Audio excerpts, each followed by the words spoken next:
Extra. Hello. What is that made out of? Condoms. We're here to talk about safe sex. You're back to Mac for the second year for the Viva Glam campaign. Well, the first year working with Cindy was a tremendous experience, and I've always been a huge fan and lover of Mac and their campaigns, as particularly the Viva Glam campaign. We raised $34 million last year, which was the biggest year that Mac ever had for this particular campaign.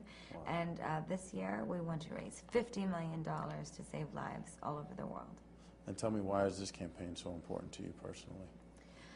Well, I always say I don't want to make money, I want to make a difference. So Mac embodies everything that I believe in as a woman and as an artist. They've always put people that are so different from so many different walks of life and lifestyles as the faces of their brand, of their lifestyle. I don't even like the word brand when I talk about Mac. I like the word lifestyle. And what makes them so different with this campaign in particular is this $14.50 lipstick.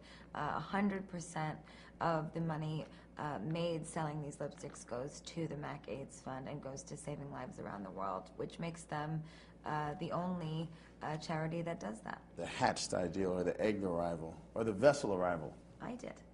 Yeah? I come up with everything I do. You guys don't know that by now? I'm a lunatic. And what's the meaning behind it? Did you talk about the meaning at all? I don't want to explain the meaning behind it. It was a performance art piece that I take a lot of pride in, and I think the world should just analyze it and decode it for themselves. Wow. Now, the single's the first time ever simultaneously in all 24. Ooh, in 24 hours. Yes. Well, actually, it was in like 4 hours. It was a very, I don't even mean to toot my own horn, but really it was incredible, wasn't it? It was crazy. Wow. I'm so humbled and grateful, and I knew it was going to be the song. Because there's a lot of great songs on this album, but that song, I said, something's going to happen, and I know that this is going to really set off some sort of explosion all around the world, and it did. It's the positivity of the message. And in your acceptance speech, you mentioned Whitney. You said that you thought about her when you were writing it, or thought about her singing. Has she reached out to you? Have you heard anything from her since you made I those don't like to comments? talk about my personal relationships with other singers and celebrities because they are so private and sacred to me. But what I will say is that female empowerment can change your life.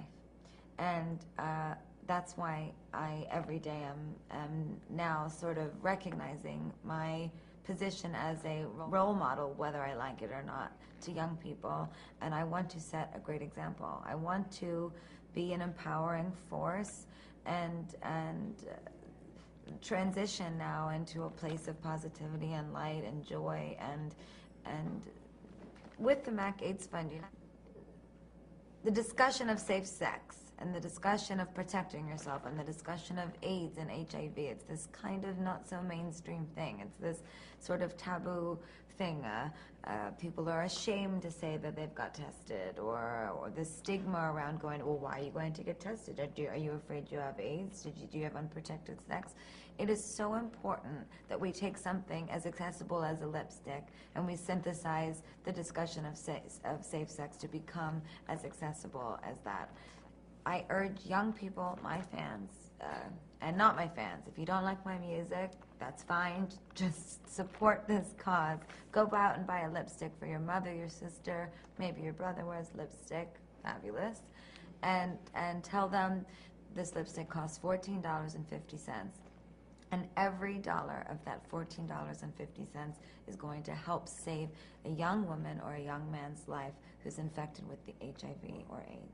Well, Nick Knight, who is an amazing photographer and a very good friend of mine, he shot this campaign. Actually, he also shot the Born This Way video in collaboration with me. He's an amazing, amazing human being and person and photographer.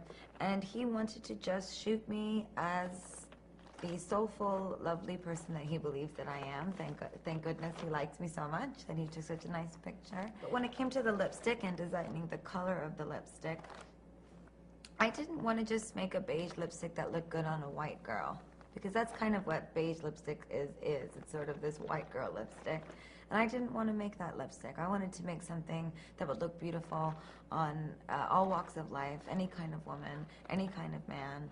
And it's a very fashionable color. It's a little bit warmer than usual sort of taupe beigey tones. So I'm very proud of it, and I hope that all of the makeup lovers out there love it enough to buy it and to support people all over the world who are in need. You know, whether you realize it or not, since 1985, the number of women that have been infected with AIDS over the year has tripled. It is 100% preventable, but it is 0% curable. It is something that is not going away, and the more that we can support this cause, the more that we can spread awareness about HIV and AIDS, the better.